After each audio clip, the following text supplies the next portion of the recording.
Hello, guys. This is the footage from the next day from our trip to Chikmagalur.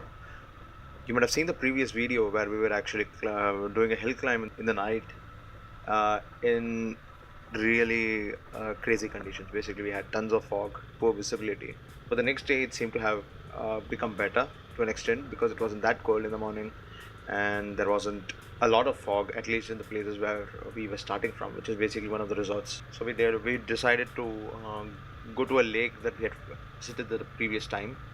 The lake was just wonderful the last time, and the waters were clear, and you could actually see a few streams running and feeding the lake, which was really awesome to look at. By the way, there's even a small uninhabited temple there.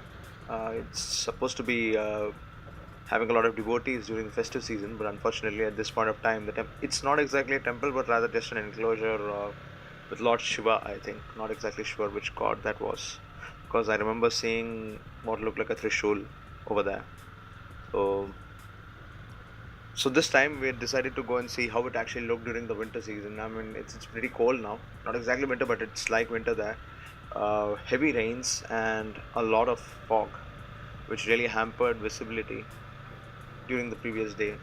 So we were assuming that we'd encounter a lot of fog, but we just decided to go over there and have a look to actually see how it looks during the rainy season. Turns out the lake wasn't visible at all, and it was covered by a huge fog bank, and there is nothing we could do. We just went over there. We shot a few snaps, and that's about it. We really didn't even go near the lake. We stood there near the entrance. We had food, and then we just returned because we knew that the place was covered in fog. That aside, the road grip and other factors, because basically the climb and you actually need to tread to a bit of terrain to actually get to the place. The road, unfortunately, is muddy. It's supposed to it was just mud the last time we went, and since there was no new relaying of any cement patches whatsoever over there, we decided to give the place a skip because we knew during the rainy season the grip might be pretty bad and not all of us could actually make it to the place. And even if we did, we'd risk people falling over or tipping the motorcycles over. So we decided not to do that and stay safe instead. So instead, we just try to ride around the place, get a good view, take a few snaps, take a few videos, and that's how the plan actually started off. Chikmagalur is basically a place in the Western Ghats. It's in Karnataka, as I had actually mentioned earlier.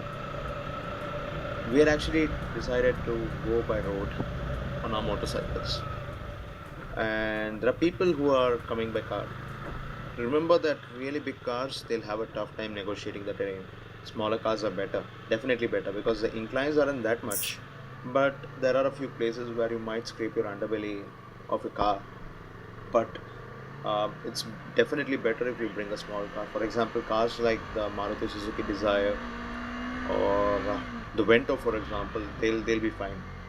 But other larger cars, for example, the Skoda Superb or any other bigger SUVs, they'll definitely have trouble negotiating the terrain because roads are narrow, and you'll definitely have to, negotiate with oncoming traffic, which will be a real pain in the hindsight if you take a bigger vehicle.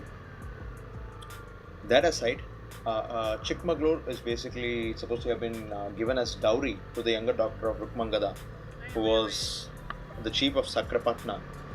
And Chikmagalur, it has both the types of terrain. It's basically it has a bit of plains, it has a bit of hill ranges, and the places to basically see in Chikmagalur, there are quite a few places. I think Mulyanagiri, the peak, which is the highest point in South Karnataka, you definitely have to visit the place.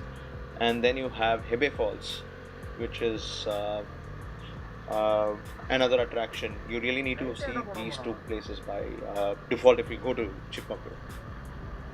There is also, I believe, in Keminagundi, there is a nice rose garden which I believe was open to public. Don't exactly know when, but there is a rose garden there. Even that is a possibility that you might think of going to. So again, in Chikmagalur, there are a few resorts that you might actually need to book pretty darn early, because usually during the winter time, which is during this time, they are pretty booked, and you might not find accommodation unless you call early and book early. So early bird gets the worm, as they call it, or as they say. So please do book your accommodation early and then plan on going there. Otherwise, it's going to be pretty tough getting accommodation, because no one accepts visitors on the go, and you really need to have a booking in order to stay. So keep that in mind.